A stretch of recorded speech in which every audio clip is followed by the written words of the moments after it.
Everyone, David Atkins, target individual. Oh, it's been a rough last 2 weeks, and it's still rough for us. My ear's aching; it's hurting so bad. My right ear, very bad pain in my right ear. It'll be like Well, first I'm gonna tell you, this video's it's a 1 hour video of an interview with an undisclosed person, which I think is by Brian Cofer. But this interview I've never heard before. It was like he was on one of them group calls and he was answering questions and stuff. Very informative. Um, some things though, I think are a little exaggerated, like how much these people get paid and stuff. But a lot of good information in there, especially if you're wondering about the DNA. Towards the end, he really talks about that stuff. So, um, I just wanted something to roll out because I've been too. I rolled this video out, been saving it in the clutch, kind of, because I don't really have, I've got information and stuff to share, but I haven't had time to go over it and funnel through it. I got this PDF called Mind Weapon, um, and it's like 200 pages. I haven't had a chance to look through it because I've been getting hit so hard and dealing with stuff around here. Very bad attacks, V2K, ear popping, and it's constant popping in my ear, and it'll be like boop boop boop boop boop. It'll be when it does that, I'll hear that sound like boop boop, and that's pressure against my ear. So on top of vibrations and shocks and stuff, really really horrible last 2 weeks. Anyway, so here's the video. And like I said, I've seen a lot of videos and interviews with ex gang stalking operatives and stuff like that. This is one of the best ones I think I've seen. So anyway, here you go. I hope it finds it informative. I hope you find it informative. Some of it anyway, because like I said, some of it I don't agree with it, but a lot of it I do agree with. Maybe he was supposed to put some stuff in there wrong, some stuff in there right. Maybe it's all right. It wouldn't surprise me. Anyway, here you go.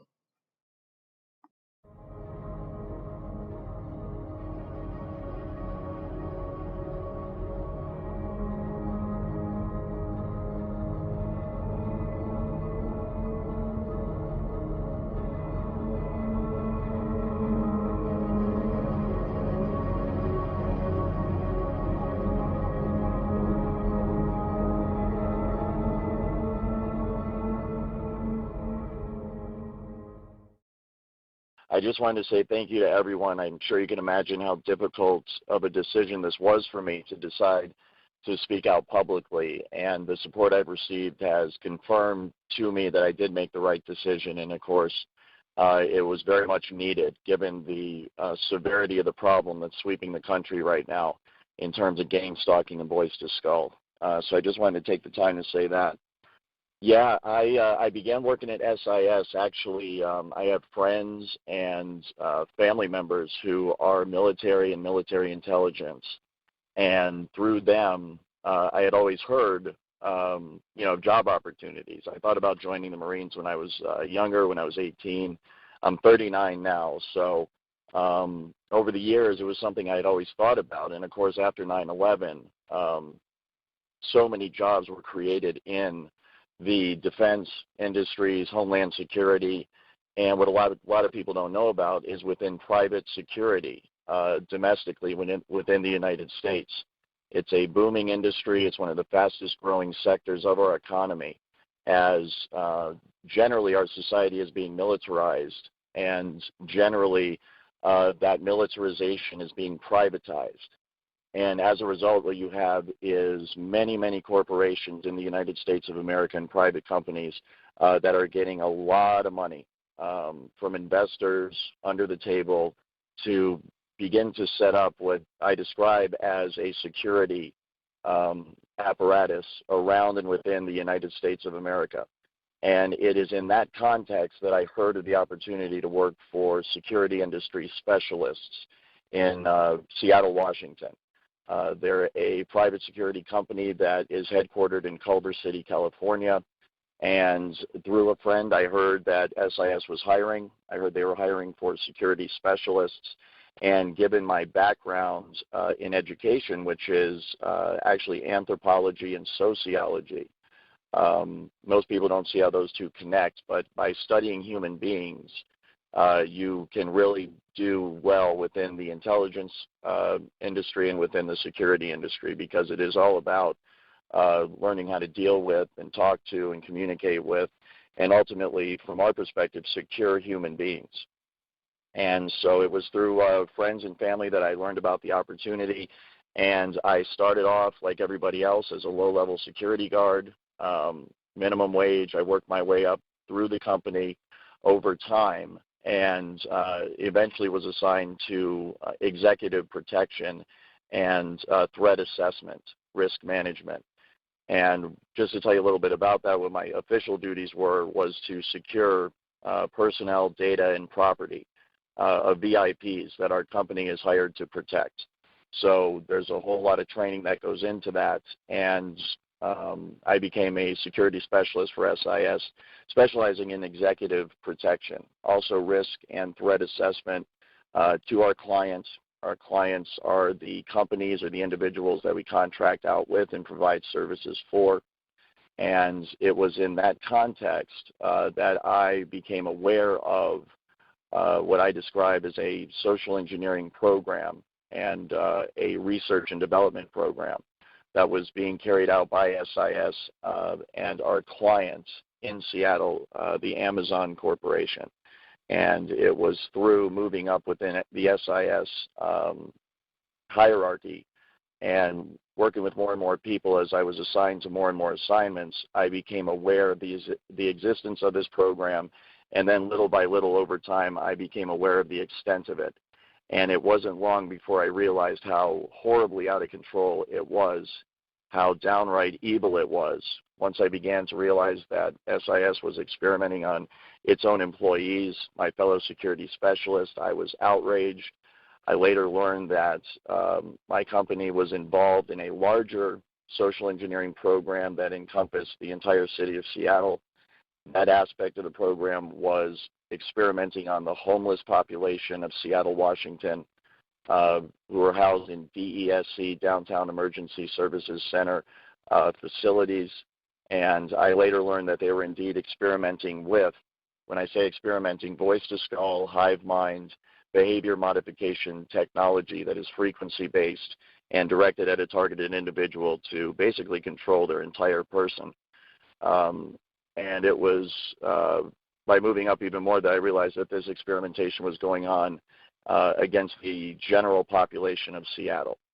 And then just the average man and woman on the street, upper class, upper class, and even the flat-out rich were having this technology used on them without their knowledge.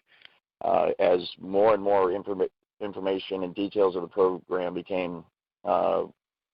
were made known to me, I became more and more outraged by it. And I spent a long time, because I had many friends within the security company. A lot of these people are great people. They're very good people. Not everybody involved in SIS is directly involved in experimenting on people. They're not all directly involved in gang stalking. I never was. I never partook in that. But I did partake in training that deals with tactics and protocols that are used normally for surveillance and counter-surveillance. But within that is all of the information and the know-how that you need to be able to gang stalk, and that is in fact what they are doing. And so over time I became outraged, and I tried to play my cards right, wait for the right moment. And when I really just couldn't tolerate it anymore, when I found out just how out of control it was, I decided to object to my superiors in person. But within SIS specifically, what happens is they are experimenting on their own employees. So it's a long story. I'll try to get through it quick. But basically, people are selected from all over the country. We're talking other cities all over America. They are selected for many different reasons. Often it is because they are isolated. They don't have a lot of money, friends, or family. And they also tend to be people that are highly, highly intelligent. The aspects of this technology that they're interested in improving upon have to do with cognitive processes, processing information, and as a result, they want highly intelligent people to be targets of this program. They also tend to target people who are into what I would call alternative research, commonly called maybe conspiracy theories, people that disagree with the government, people that are into researching things like 9/11. Also, they are interested in people that are interested in technology. I have found a high percentage of targeted individuals to be people who either are interested in or have information on highly advanced technologies, usually having to do with directed energy weapons and frequency weapons, the exact kind of weapons that we're talking about here that are used in voice to skull, and behavior modification, the works. There's many other aspects to the technology. But once these people are selected, they will have the entire gang stalking / voice to skull program run against them. This is detailed in my article. But they will be organized stalked. They will have career sabotage programs run against them to ruin their job. They will have character assassinations campaigns run against them in their neighborhood. They'll be isolated from family and friends as those individuals are turned against them. And they will be isolated slowly over time using the technology itself, as many of the people freak out understandably when they at first don't know what it is. Oftentimes, they end up going to psychiatrists, and false diagnoses of schizophrenia, manic depression, delusional, paranoid are rendered against this individual. And it turns out that that's a loophole in the law that they are using to take away people's constitutional rights, as once you are deemed mentally unfit to care for yourself, i.e. you're depressed, delusional, paranoid, etc., they use that, the state or the federal government uses that as an excuse to come in and say that they have to care for you. So I would warn all targeted individuals out there, please do not go to psychiatrists and allow them to render a diagnosis against you, because that is a dirty trick they are using to take away the rights of people all over the country. That's a great question. I do not have direct knowledge of that personally in terms of an individual, how they are selected. What I can speak to intelligently, though, is that each individual fits the general profile that I'm describing. So they're highly intelligent. They are able to be isolated by whatever means. They normally have some sort of what I would describe as a free mind. They're people that aren't, part of the crowd, so to speak, in the way that they think. They're outsiders. They're what the government would call dissidents or revolutionaries, or people that may be a problem. Some TIs have said that this kind of profile that all TIs fits is empowered individuals, and I would definitely agree with that. But I cannot speak to how they actually identify an individual person. I think the general profile that I'm describing that fits the targets of this program is something that is generated high up within the program. We're talking at the federal government level. We're talking at the highest levels of this social engineering program, where scientists from all over the country and all over the world, they're looking at someone's genetics, they're looking at someone's cognitive abilities, they're looking at someone's genes, they're looking at someone's DNA, they're looking at people's social situation, they're looking at people's career. I've been very surprised that so many PhDs are actually targets of this program, and they're usually PhDs that have gone against the grain in terms of what academia normally teaches, usually within the fields of science and technology. And the reason for this is because people running the program want to cover up certain technologies and certain aspects of science that can lead through to tremendous breakthroughs.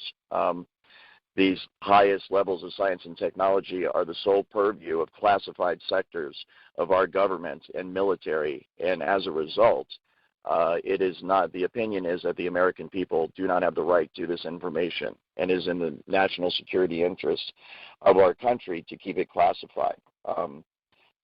And so that is the answer to your question. What I will do, though, is take this opportunity to distinguish really quickly between the larger phenomenon of TIs that is usually a person in America that's being targeted by the technology and is being gang stalked by members of their community, and the specific program that I am whistleblowing on. The specific program I am whistleblowing on involves the actual abduction of TIs from around America. They're put on a Greyhound bus and they are shipped to Seattle, where they are made homeless. They live in one of the homeless shelters where they are housed and experimented on with voice-to-skull technology, and then they are funneled into SIS to work as low-level security guards, where they are experimented on even more. So that is a specific program, and that's what I detail in my blog and my website. But because I am familiar with that program that utilizes the same tactics of gang stalking and the use of this technology against individuals, my knowledge on that program applies to what all TIs are going through. It's the exact same technology, and it's the exact same gang stalking tactics that are used against them. In terms of numbers, I know that there are right now at least 300 to 400 individuals in downtown Seattle that have been abducted from all over the United States, brought to downtown Seattle, and are being housed in DESC, Downtown Emergency Services Center, homeless shelters, and being experimented on 24/7. The numbers of SIS employees that have been experimented on, to my knowledge, is in the dozens. That's all I have direct knowledge of, though, about 24 to 36. And then nationwide, the estimates in terms of targeted individuals who still maintain some manner of autonomy and freedom and have not been brought to Seattle or enslaved completely by this, the estimates I have heard is anywhere from 1 to 2 million at the moment, and we're talking full-blown TIs that get the technology and are being gang-stalked 24/7. Those are the estimates that I'm familiar with. This is discussed very much in the open within SIS and with some of the liaison contacts that I had with DESC, Amazon, and then also members of the military that are in a civilian capacity. One thing you have to understand is that within the security business, most of the people working there are ex-military and ex-intelligence operatives. And many of them, in fact, are still active intelligence operatives and have simply been reassigned to domestic duty to work with a private security company, specifically for the purposes of carrying out this highly illegal program that's being run against TIs all over America. So full-blown TIs, what I would call people that are getting the voice-to-skull, the frequency, and the organized stalking, I have heard is between 1 and 2 million, and that could be completely off. But one of the things I'm concerned about is the technology as it's being researched and developed in Seattle utilizes emotion manipulation and behavior manipulation without the gang stalking and without the voice-to-skull aspects. And so this use of the technology can be done very covertly to the point where the person it's being used against will not know that this technology is being used against them. And that is one of my main concerns and one of the reasons why I want to bring more light to this technology and to this issue, because this technology could potentially be being used against tens to hundreds of millions of Americans every day.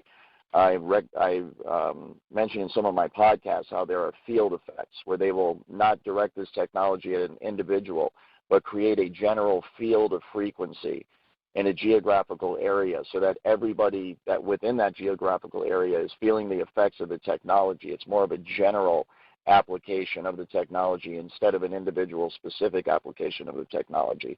But when you consider that use of it and the fact that it is used for emotion and thought and behavior modification, then we could potentially be looking at many, many millions of people across the country that are under the influence of the technology today, right now.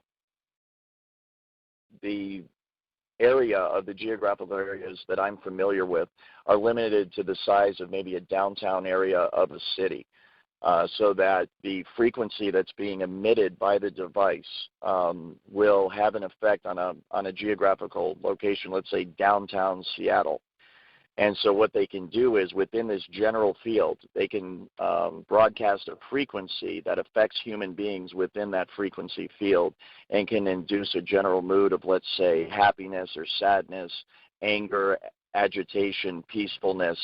And in this way, they can have an overall effect in the city. And I have seen this done, and it is remarkable how effective it is, because you will walk down the street of Seattle and literally see people all in a bad mood, all at the same time, and they do not know each other. And then you go over a block or two to a different office building, and you walk in and the exact same thing's going on there. It's very, very concerning.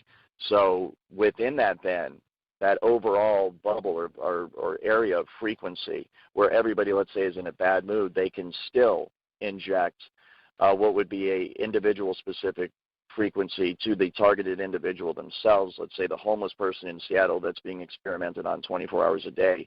So they will be under the influence of the general agitated mood or bad mood that everybody else is in, and then they can more further be manipulated by the frequency that's being directed solely at them.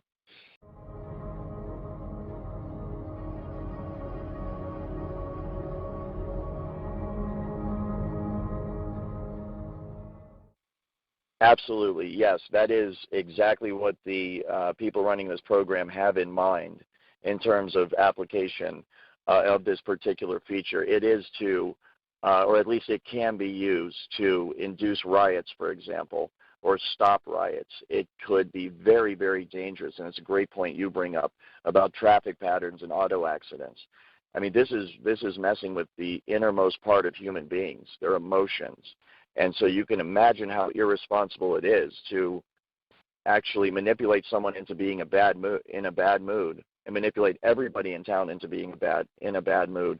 And then they get in their cars and they drive around where their own safety and other people's safety is at risk. It's a huge, huge problem. And you can imagine the applications of this. If anyone ever wanted to start a riot, if anyone ever wanted to increase the crime rate, and then, of course, you can use it for the exact same opposite. You can use it to decrease the crime rate by making everyone passive. And that could have nefarious applications as well. If you want people to be passive and not pay attention and not take action, it can be used for that as well. So, yes, the mind is boggled by the possibilities in terms of what this could be used for.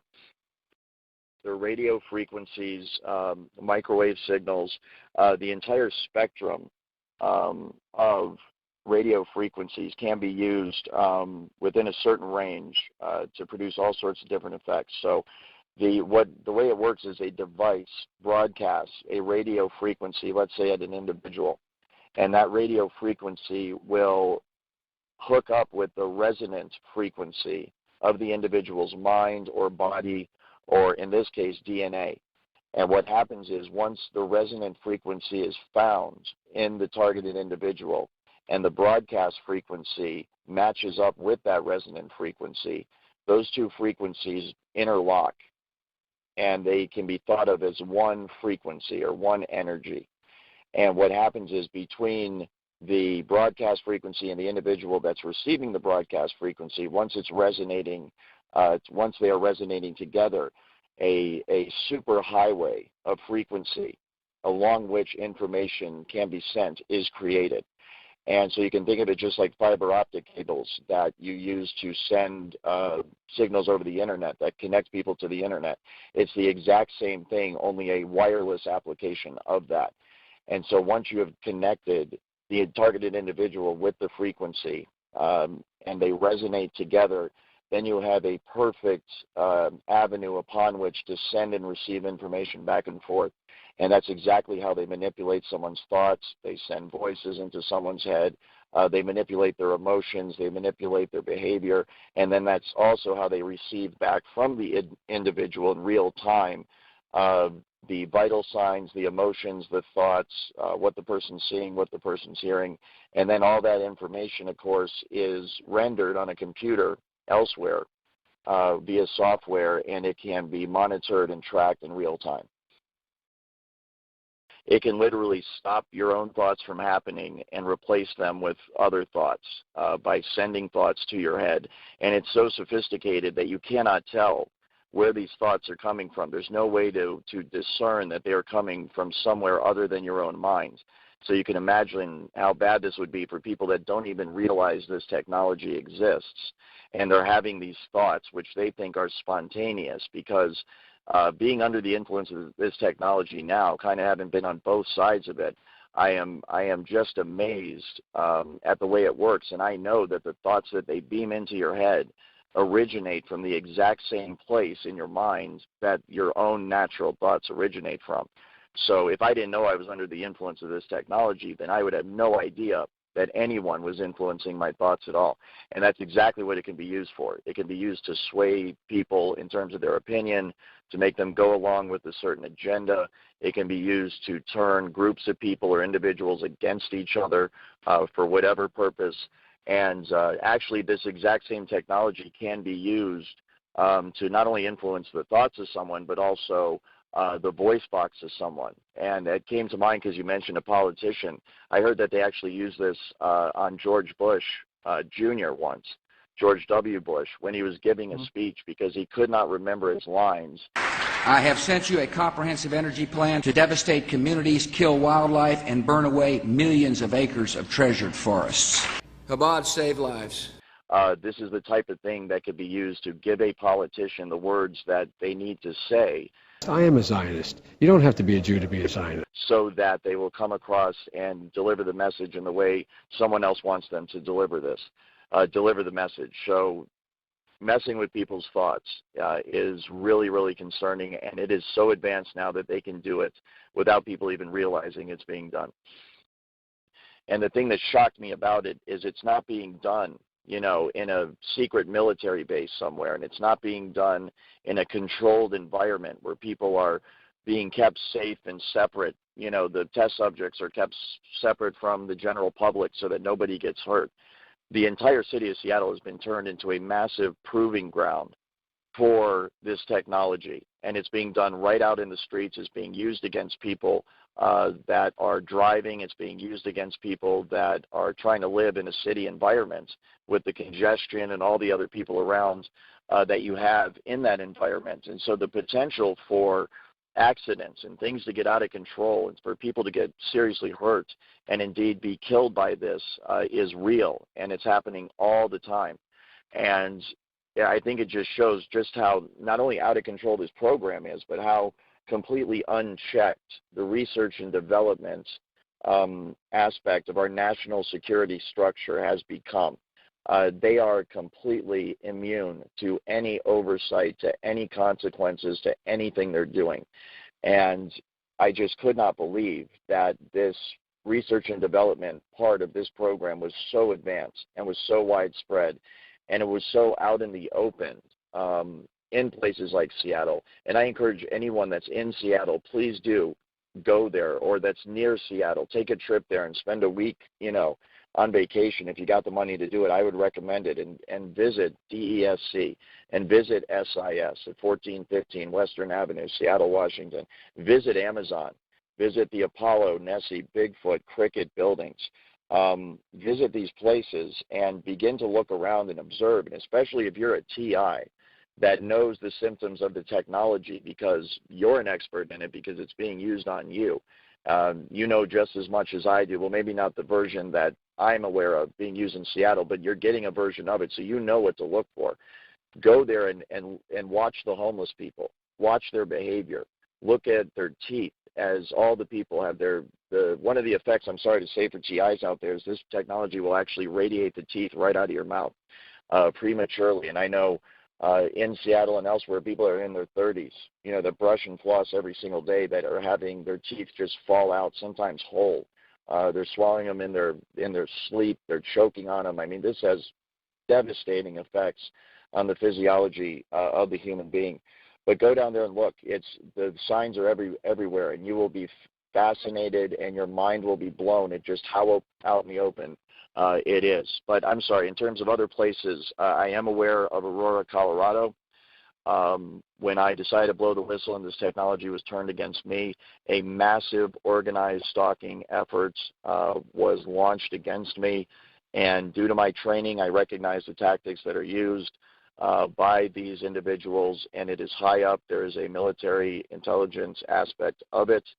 And I won't go into that any further, other than to say that the people who are after me, who are monitoring me, are very, very good at what they do. They're the best in the world, and it's one of the things that has kept me so busy, and I've been so unable to really tend to anything else in my life. Even getting the word out is because I'm fending these people off and fighting back against them 24 hours a day. But I eventually ended up in Aurora, Colorado, right next to Buckley Air Force Base.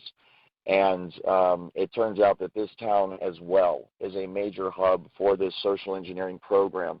Aurora, Colorado is a town that has a large percentage of military personnel that live here. The adjacent base, also intelligence, families live here as well. When they're assigned overseas, this is where they would live when they're back on the home front domestically. And you can tell that this technology is being used on the people of Aurora, Colorado, many of whom serve in the military. And as I mentioned before, it's not only the general population of Seattle, the homeless and TIs, but this technology is being used against military families, people who proudly and bravely serve their country and sacrifice everything so that you and I can be free, or at least we were able to be free before this technology started being used against us. Exactly. Yeah. So it's here as well, and there are some other cities. It seems to be adjacent to military bases. I've heard this from a lot of people, and I've noticed it as well. If you have a massive Air Force base near you, Navy as well on the coast, there's a good chance that some aspects of this program are being run at the adjacent military base and is being used on the towns and the people around that base. And I was not aware either of just how widespread the security industry was in terms of its numbers and in terms of its power within the United States of America. You're absolutely correct. And it's a great point you make. 1 million personnel, I mean, just think of that in terms of standing armies. Look up some of the numbers on active military personnel in countries like Russia and China and the United States, the European Union, and you'll start to understand just how many, 1 million people are and what can be done with that type of manpower in a situation like this domestically. So one of the things I think that is an advantage of the security industry, number one, it's private. So if you were going to roll out an army of gang stalkers across the United States to mess with people, to track people, to surveil people, to follow people, and to make their lives a general hell to live every day, then you would have to do it covertly. You would have to do it in a way that is not noticeable to the rest of society. And in fact, the tactics that are used by private security companies and gang stalkers at large are specifically designed to avoid detection, not from the targeted individual, but to avoid detection from the general public. And so it's a very interesting surveillance situation. It fits right in with other surveillance situations where they want the targeted individual to know that they're following them. And so in a normal surveillance situation, you do not want the person you're following to know that you're following them. They actually want the TI to know they're being followed because it has the maximum psychological impact. While at the same time, they need to do it in a way that your neighbors and your friends and your coworkers and your family do not know that they are doing this to you, because the entire point of the program is to convince everybody else that the TI is crazy. And so they need to surveil you and gang stalk you in such a way that other people don't notice that they're doing it. And so what happens is, I was actually with a friend when we were driving from Seattle, and I decided to leave. It was one of the last friends that I was able to have before this massive organized stalking campaign completely destroyed my life as well. And now I'm completely isolated as well. But I was driving with a friend, and we were being followed by people, obviously gang stalkers and military intelligence in my case. But they drive in regular vehicles. They're in modern trucks, SUVs, sedans, every kind of car. Many of them are Chevys.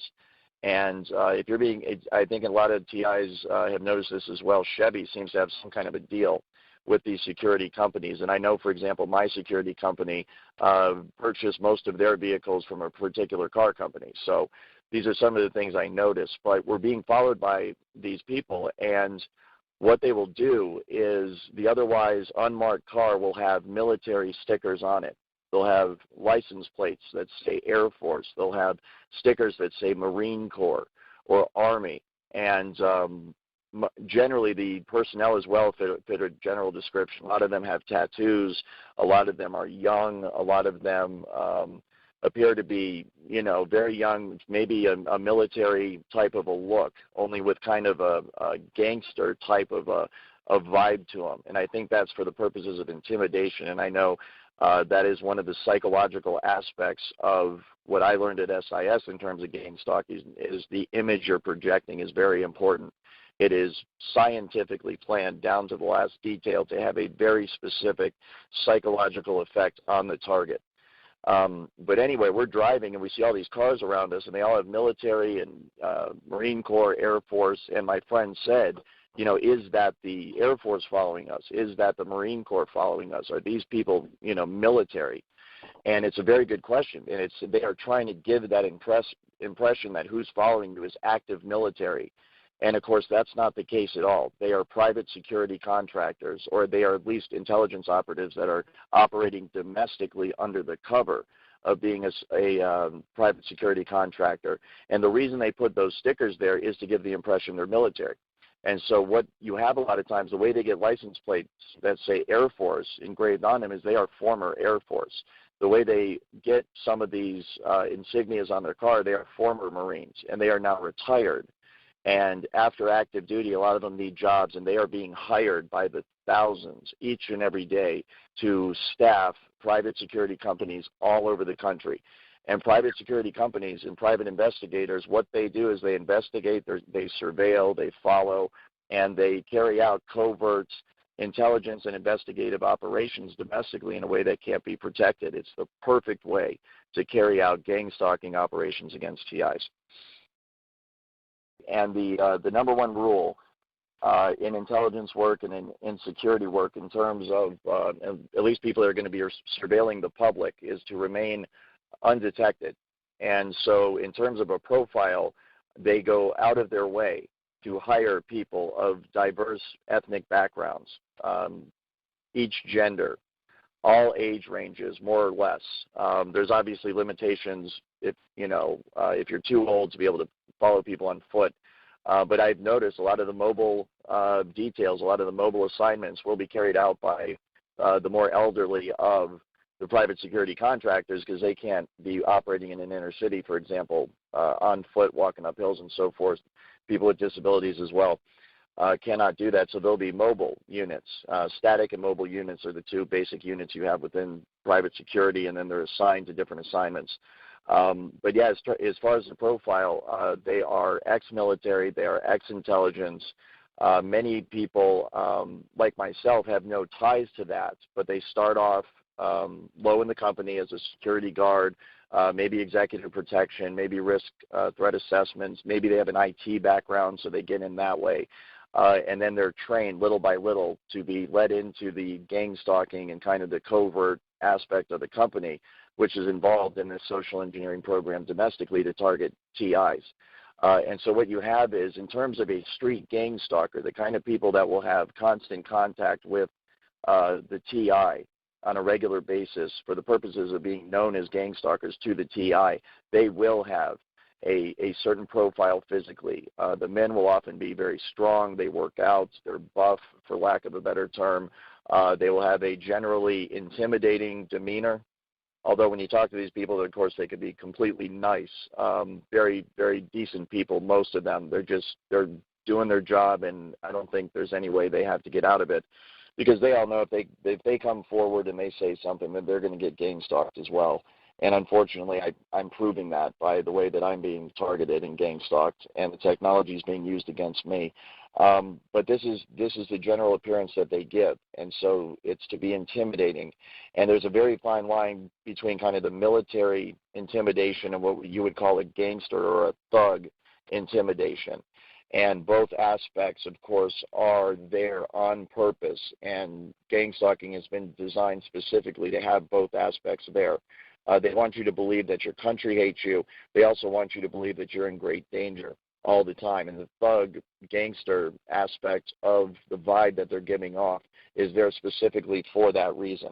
And so you can start to see how psychologically this is going to have an effect on someone very, very quickly. If they're under the impression that the military, their own government, and then a bunch of thugs are following and chasing them around the country, it has a devastating psychological effect. There is a precedent, I will say, that I'm aware of for hiring people that have displayed a certain moral ambiguity concerning certain issues. For example, within certain private security companies in the Seattle area, there are a lot of ex-LAPD. In fact, when the Rodney King riots went down and a lot of the scandals that went on in Los Angeles, the LAPD went through several stages of reform, and anybody from LA, of course, will remember this. And the people that were forced out of LAPD ended up almost exclusively going to work for private security companies. So you can imagine the types of characters that ended up in private security companies when the LAPD didn't want them anymore. Also, people that have criminal backgrounds are often coveted for gang stalking type of assignments.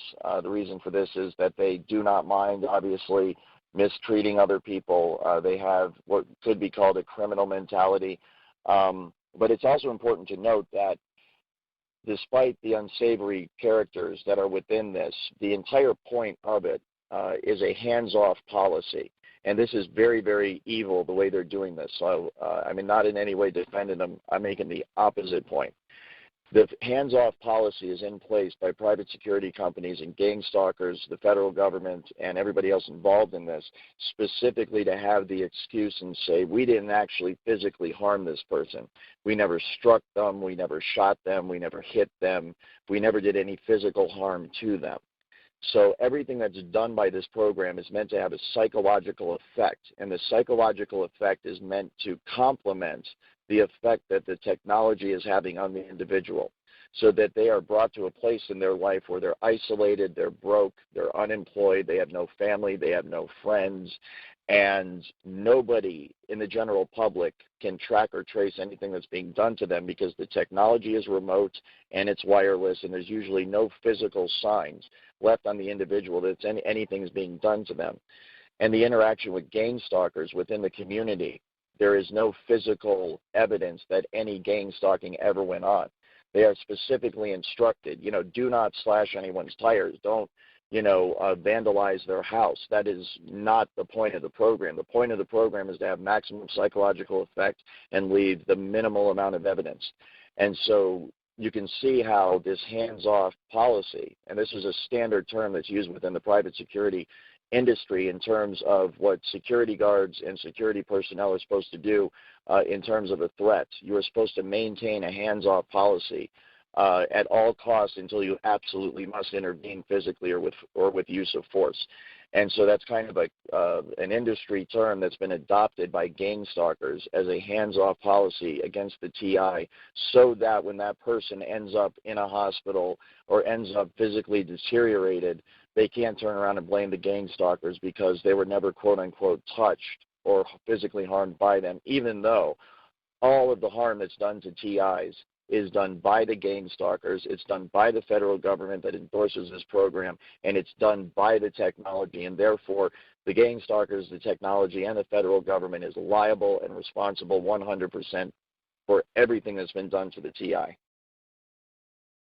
Nobody advertises, on Craigslist that we're hiring you to harass and torture people. It's just not done.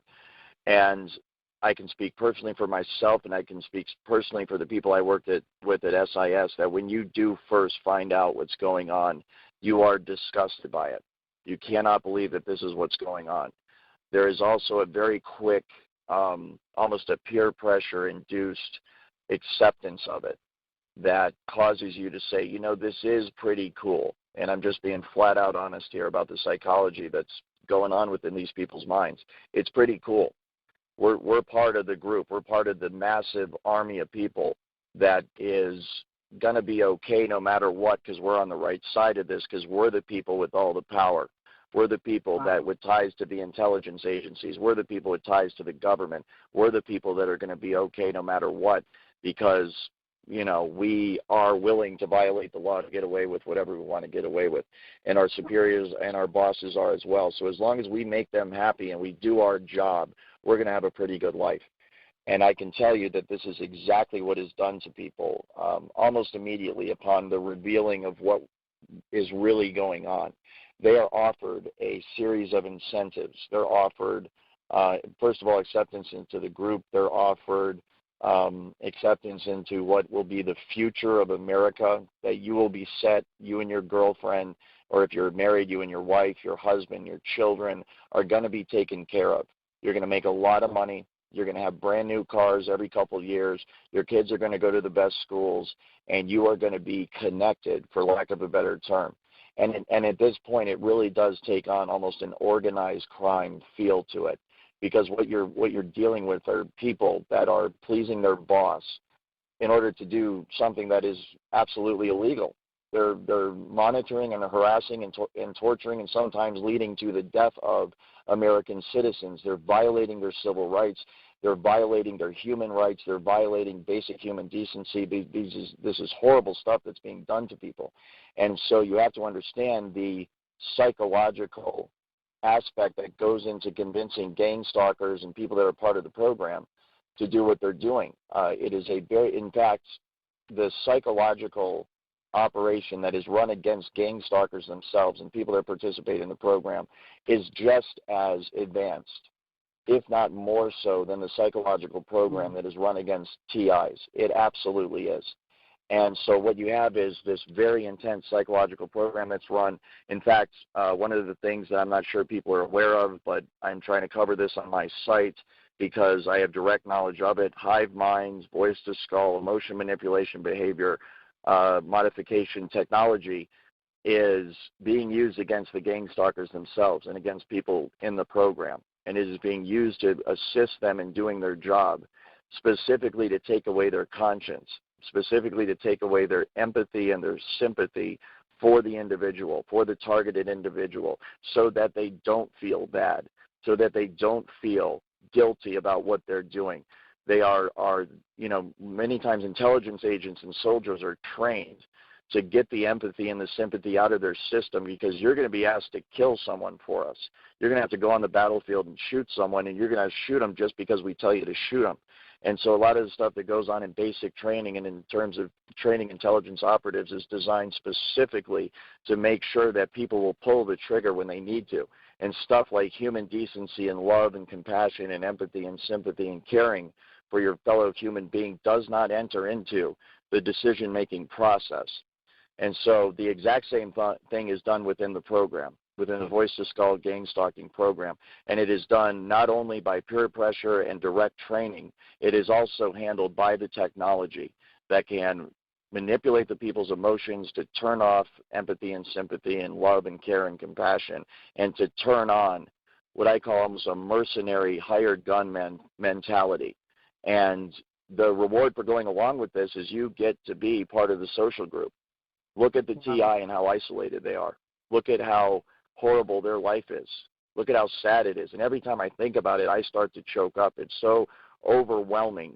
My heart just naturally goes out to these people, and I want to help them.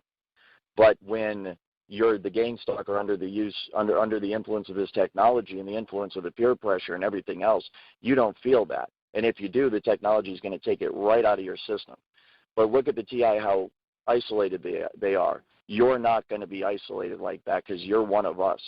These are your people. Look around at all the other gang stalkers. Look around at the military and the intelligence services of the United States of America. Look at the local and state police. Look at the social workers. These are our people. You can date any one of these women that you want. You can date any one of these men that you want. Heck, we'll help you hook up. You can come and party with us and go out to dinner and do all the things that people do together. And that TI can't. That TI can't because of X, Y, and Z. That TI can't because he's on the wrong side of this. You're very, very lucky to be on the right side, and don't you ever do anything to mess it up, because you will end up right where that TI is. You're not going to be one of us anymore. You're going to be isolated. You're going to be gang stalked. You're going to be tortured 24 hours a day by the most horrific technology ever conceived by the mind of man, and you are going to die, grow old, and die alone. And unfortunately, now that I'm saying that, I have this self-realization moment. I mean, that's exactly what's happening with me. And I can totally and completely understand how that is a very, very effective strategy to get people to go along with being a gang stalker and to help cover up this program.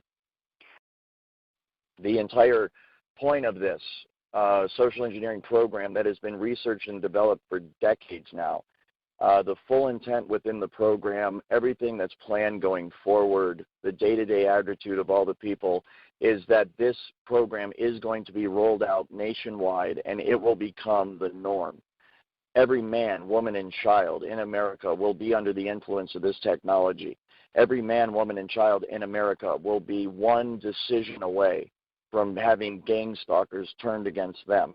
And the people making these decisions, of course, are not answerable to the American people. They were not elected.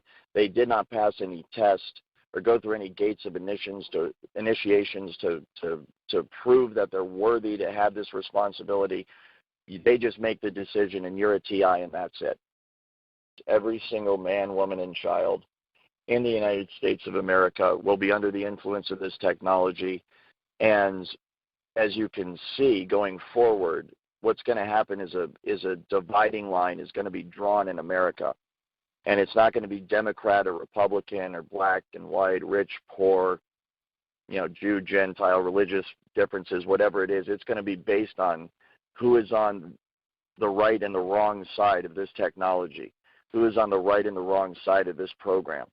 And so if you are not a part of this program, then there is a very real risk that you are going to become a full-blown 24/7 targeted individual.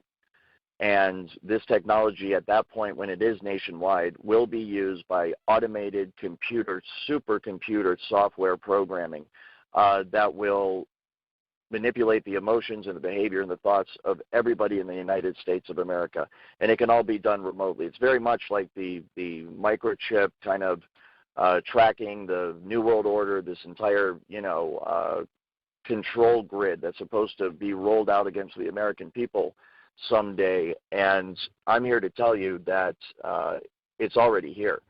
There isn't going to come a day where there's troops in the streets and tanks rolling down your neighborhood and riot gear and all this stuff. We might have isolated incidents like that. It might get like that every once in a while, but the true control grid is this technology, voice-to-skull, hive mind, behavior manipulation technology. And it can all be done remotely. It can be done simply by targeting you with the frequency, locking into the resonant frequency of your DNA and your mind, and in that manner completely track and trace and control you 24 hours a day. And so the dividing line is going to be between people on one side of this technology and people on the other. And so if you are a gang stalker right now, if you're in the private security industry, if you're in the military, intelligence, local state police, community watch groups, what have you, the reason so many people are joining into this, the reason so many people end up on that side of the fence is because it is the only game in town. There is one side, and you're either with us or you're against us. And so going forward, that's exactly what I had to think about when I decided to make this decision. That is exactly what went through my mind, and that's why it took me so long to decide what to do about this, because it is, you are marking yourself. You are standing up and saying, hey, everybody, look at me.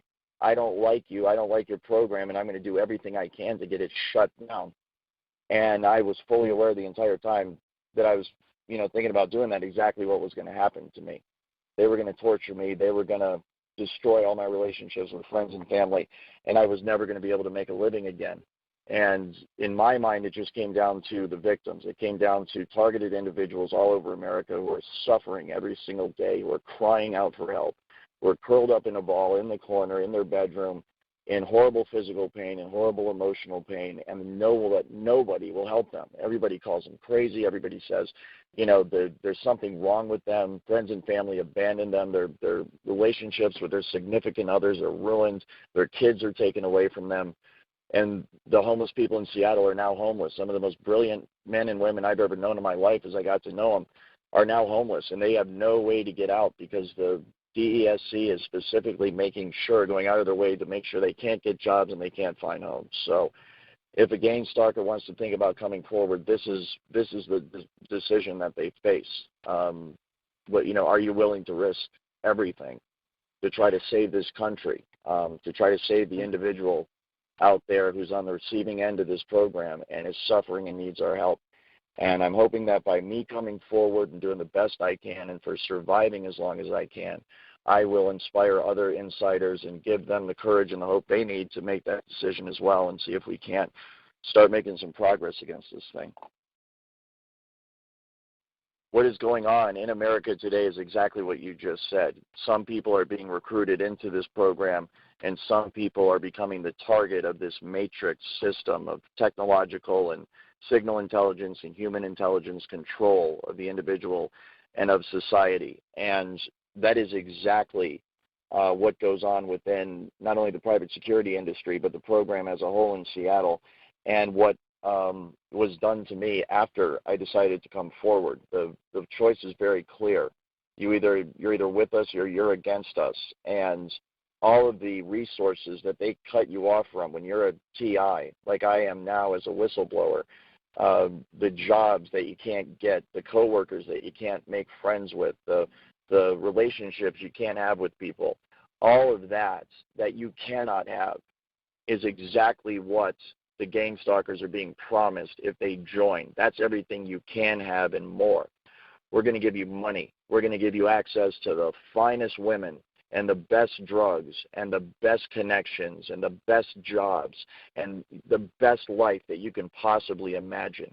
You made it, and this is your ticket to the top, and you're going to come to the top with us. This is exactly what these people are being told. It is exactly why this seemingly inexplicable behavior by our fellow human beings, this is why it's happening, because they are being promised the sun, the moon, and the stars. They are being promised the opportunity to be a part of history, to be a part of the ruling class, to be a part of a system that is not defined by appearance of camo and military machine guns and the American flag and God bless America and all the stuff that you associate with power in America. These are people that look exactly like you and me. These are people that are wearing their hats backwards and baggy jeans. They're people that are dressed in modern attire. They're people that rock the modern vernacular and slang. These are people that go to the same bars and clubs that we do. These are the people that go to the same schools that we do. These are the people that watch the exact same videos on the internet that we do. They are like us in every single way. They are Americans first and foremost. And because the nature of this program is so covert, that cover must be maintained at all costs. And so this is why you see kind of this profile of the people that are targeting you.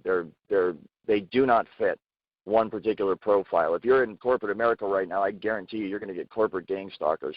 And that is the whole point of it, that they have people in all levels of society, all ethnicities and socioeconomic backgrounds, and they can activate them one by one and group by group wherever you are in the country. And unfortunately, if you're on the wrong side of that, you have access to none of those resources, and you are looked at as an outcast and an outsider and someone that just can't be part of it. Okay. There's a few questions that I have. These people that are doing this, the gang stalking, they're doing it on the pretense of that we're criminals, correct? Correct. Really quickly, yes, that is the premise that they use to assassinate your character amongst gang stalkers.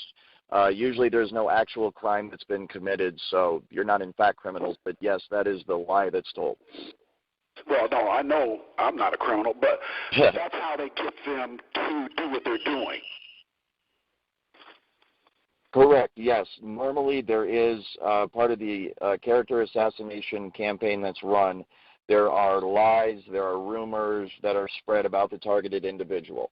And so in relation to the TI, all sorts of stuff is said about them.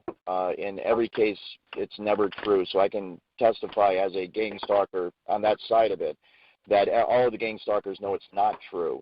But it is used to generally degrade the character of the TI so that they're looked at, in general as a scumbag. You're absolutely right.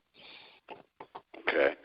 All right. And is there a production team that is in charge of that? Absolutely, yeah. There is a command and control structure that is in charge of normally a targeted individual. So any elements of the program that need to be run in relation to that TI will be coordinated by a supervisor. and the supervisor will work with people that are in control of the technology on one side, and then the organized stalking or the street theater on the other side. So you do have a very stringent command and control structure. The one that I was a part of course, involved SIS and SIS exclusively. But I have heard from others in general knowledge of the program that's being run around, this could involve people in local and state police as well as what I would call intelligence operatives or assets. They are private corporations that do stuff like talent agencies, recognizing talent, logistics specialists, technology specialists, and then coordination specialists. I just wanted to make one mention of something I see happening up here, and it has to do with the police stations here are now putting in mental wings for the mentally handicapped instead of private institutions or anything like that. I don't know if that's happening anywhere else, but that was very creepy to me. In the major police stations, they are putting in mental wings.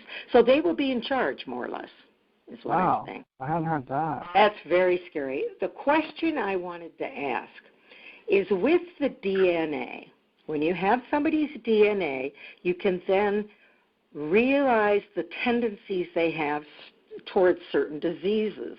With this knowledge, do you have any idea whether they're planning or already are, how do I want to say this, stirring up that particular tendency and creating that particular disease in that person? Well, thank you. That was a great question, and thank you for the info concerning the mental wings and the police station. Absolutely, because that is exactly the pretext that they use a lot of times to get the excuse to target individuals is, obviously coming up with a false psychological diagnosis. So thank you for that. The DNA... That's where I live. That's where it's happening. Okay, great. Thank you. As far as the DNA goes, in principle, in theory, what you're saying is absolutely correct. Frequencies can be used to manipulate someone's DNA and then help to bring about what is a otherwise natural tendency within their genetics. So I can confirm that that's true, and I can confirm that within the scientific research community, that's being done right now. There's DNA-based research that's being done normally to cure diseases, obviously, but if it can be done to cure diseases, then certainly someone with more nefarious goals in mind could use it to engineer diseases and to bring things about. So that is absolutely a major concern, and I think that's one of the reasons we have to get a hold on the entire research and development apparatus of this country, the entire program, the way things are done in secret, and scientific advancements are siphoned off for military and intelligence purposes first, and then everybody else gets them. And the problem with that is exactly what you said. Isn't being done yet? Not that I know specifically, no. I cannot say that I have direct knowledge of that. What I can say, though, is that Amazon has billions and billions of dollars invested in a program that is used to study just those things. So if we wanted to find out who might have that knowledge, Amazon might be a good place to start. And I think you indicated that they won't hurt us physically or vandalize or sabotage our property, but I've had all of the above. I've literally been systematically maimed through workers' comp medical procedures. My entire back, my spinal column, from my skull all the way down to my tailbone has been sabotaged.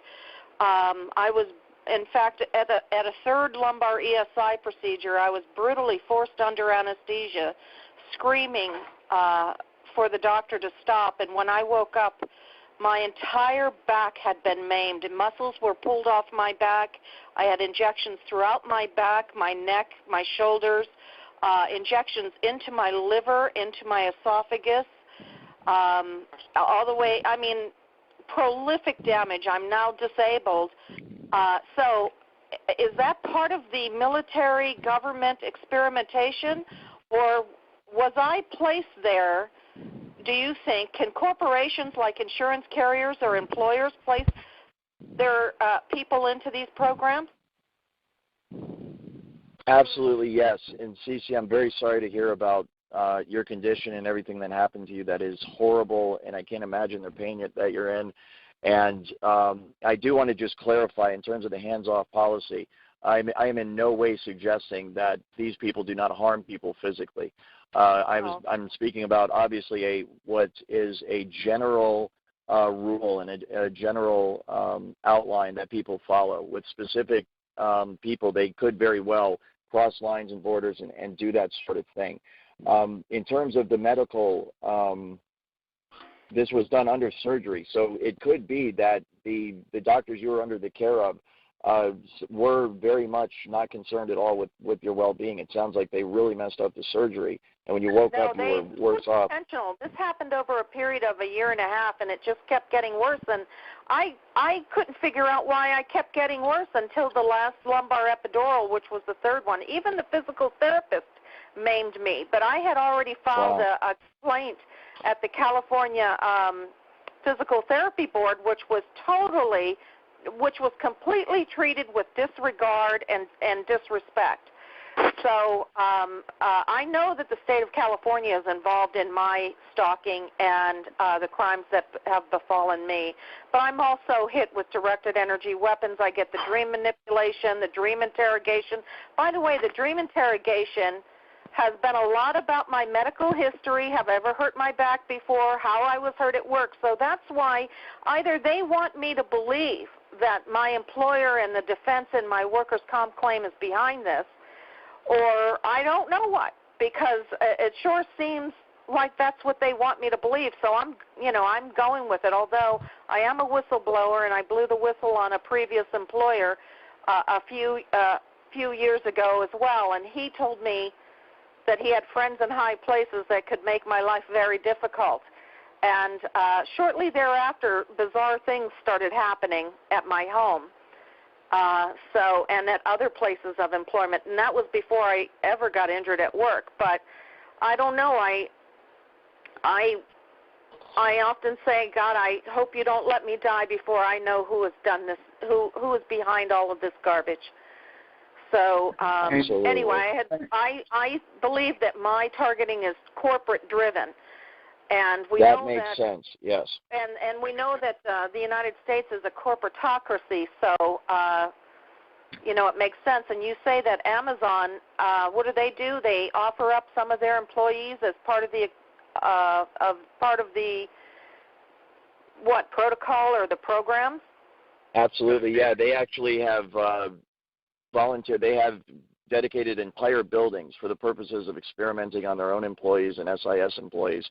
But absolutely what you were saying in terms of California officials and them being involved, those are exactly the people that would be in the program in place to mess with a targeted individual like yourself. So that definitely makes sense. You want my supervisor's name and guilty parties? Is that what you said? Yeah, your supervisor. Yeah, there are most of these names are actually available, but I will go ahead and name some of the people in SIS. Zimmerman, Brenninger, Venturini, CEO is John Spisak. In what capacity? S-P-E-S-A-K. S-P-E-S-A-K, John Spisak.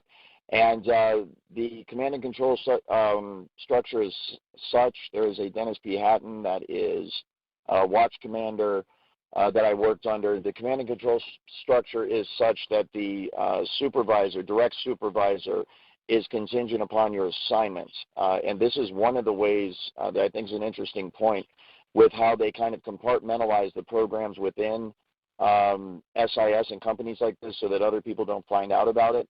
There is not a company-wide command and control structure. There is a assignment-specific command and control structure, so that when you are assigned to a specific assignment, you have an immediate supervisor that you report to, and that's it.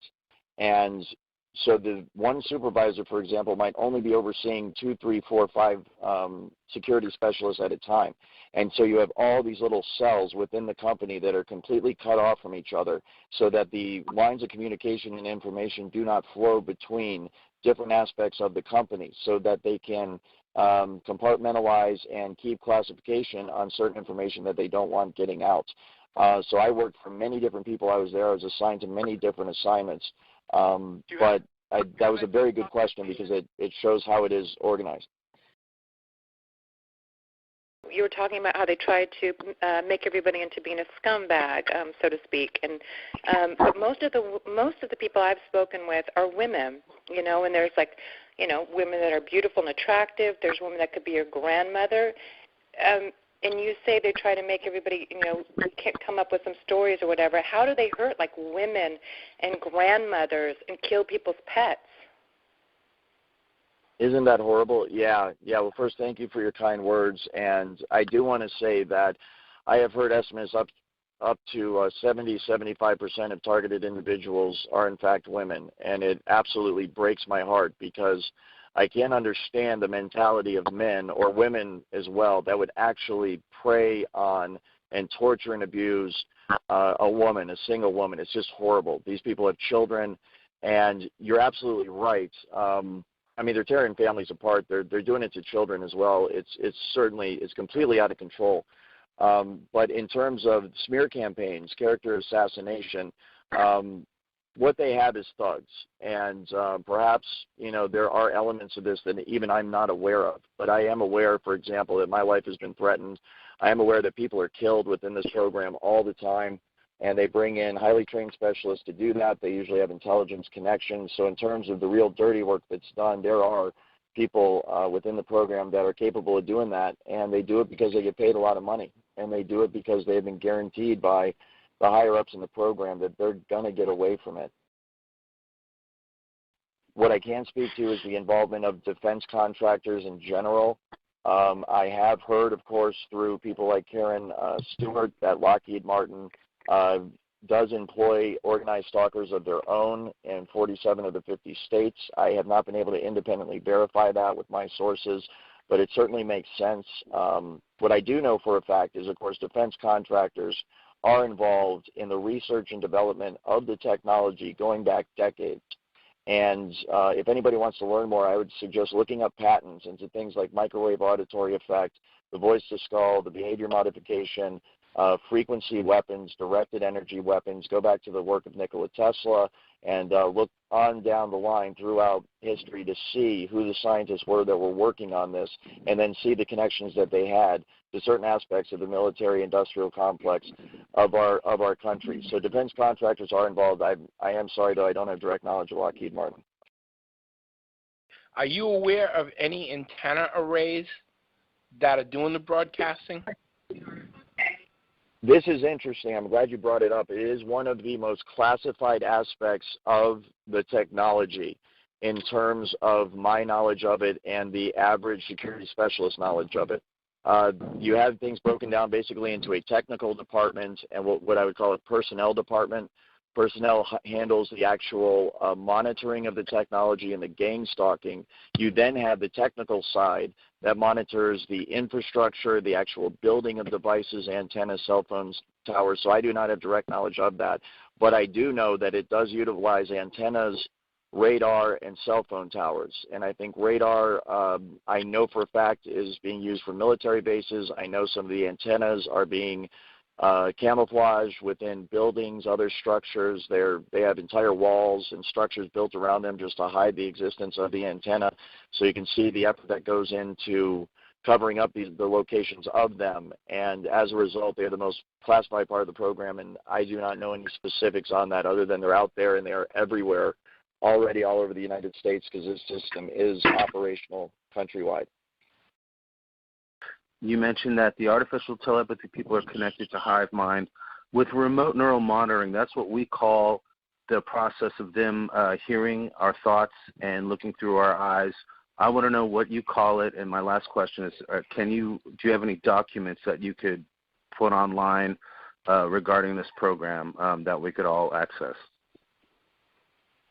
Absolutely. Yeah, thank you, Alec. Remote neuromonitoring, in terms of the terms that I call it, much of it is slang derived from security industry specialists, so it's kind of like a street-level slang that we use for it, hive mind, voice to skull, remote neural monitoring. There's some rather coarse terms that we use as well that are very descriptive but not very scientific. But the remote neuromonitoring is one that is, I think, the main feature of it. That they are able to get the information from people. And so that is the aspect I think that is going to be used very covertly against everyone in the country, to read people's thoughts, to see what they are thinking, and then determine whether or not they're a threat to the power establishment or to the individual motivations of companies or local officials or whatever it might be. Also, thank you for the information. I spoke with you earlier, and I really appreciate your help on that. In terms of documents, I do. I also have people that I am in contact with within the industry, potential allies that are sympathetic to our cause and are behind the scenes waiting for the right moment, that are behind the scenes hoping that the general public will become more aware of this issue and will give them the impetus that they need to start to move behind the scenes to make progress against it. There are a lot of people that are against this program and that support TIs, but they are in highly, highly classified positions. They are threatened if they speak out, and they also, of course, have family and friends to think about. So we do have allies there, and I do have documentation, and I am planning on releasing it. I do not know when, because I'm also planning legal proceedings against the federal government and possibly my former employer, DESC and Amazon, and my lawyer is advising me at this point not to release that, but depending on how that goes, very soon I may be able to do that. I had a question. Do you see yourself as stepping up and testifying for some of the TIs that are gathering evidence to go to court? Absolutely, yes. I would be willing to help anyone that is bringing legal proceedings against the program or against the government. That is my main goal in coming forward, is to attack this from a legal perspective, and I would be happy to lend my testimony or my efforts to anyone that's pursuing that goal. Okay, one other thing really quick. Are you a victim of V2K? Yes, I am. I am a victim of V2K, emotional, the works. I have got a beta version, I believe, of what is going to be rolled out against TIs in the next couple of years. My company was involved in a research development program of kind of the next generation of voice-to-skull and the frequency weaponry. And because I knew these people and I decided to blow the whistle on them, they gave me the most nasty version of it. It is highly, highly advanced. It's one of the reasons I've had a lot of problems getting relief myself, is because I'm dealing with something that is, I think only the military would have and know about in terms of its advanced state. So yes, I am getting all of it 24 hours a day. I'm currently homeless. I've tried 5 other jobs since I resigned from SIS, and I'm under constant torture, surveillance, and gang stalking 24 hours a day. Well, what sort of things are you getting V2K? What kind of things are they telling you? That is interesting. The main one that they repeat all the time is, please be quiet, in not so nice terms, or we're going to kill you. They tell me that everybody is against me. They tell me all sorts of stuff. One of the people, the lady that mentioned that the state of California was involved with her medical problems where she messed up her back, and the voice of skull was telling her that it was her corporation or the company she was working for. I hope I get that right. But that's what they do. They beam into people like me's heads all sorts of stuff to try to turn people against each other, to turn companies against each other, individuals against each other. And so what they do to me, I think, is very similar to what I've heard from a lot of TIs. They'll turn TIs against their family. They'll turn family members against TIs, for example, and coworkers, and that's what they're doing with me. They're trying to manipulate me. They're trying to turn me against former employees, employers, people I used to work with, family members, friends, people I'm meeting online, and it's just a constant 24/7 back and forth. Don't trust this person. Do trust that person. Don't trust this person. Do trust that person. Don't you dare try to work again or we're going to kill you. Don't you dare try to contact this person or we're going to kill you. Don't do this or we're going to slander you and smear all sorts of stuff all over the papers. We are very disappointed in what you decided to do. They have been sending stuff into my dreams as well. It's constant 24/7, and luckily because of my training, because I know all aspects are technology induced, and because I have a bit of training in gang stalking as well. My response to it is always, number one, I know who it's coming from. I know who these people are, so I'm not listening to any of it. I go out of my way to judge things for myself and come to my own decisions. And then when it comes to gang stalkers, I just gang stalk them back. I'm only one man out here, but I try to take them on and fight fire with fire and stand my ground and just at least try to maintain the status quo so I don't slip further down into the darkness, so to speak, where they're trying to put me.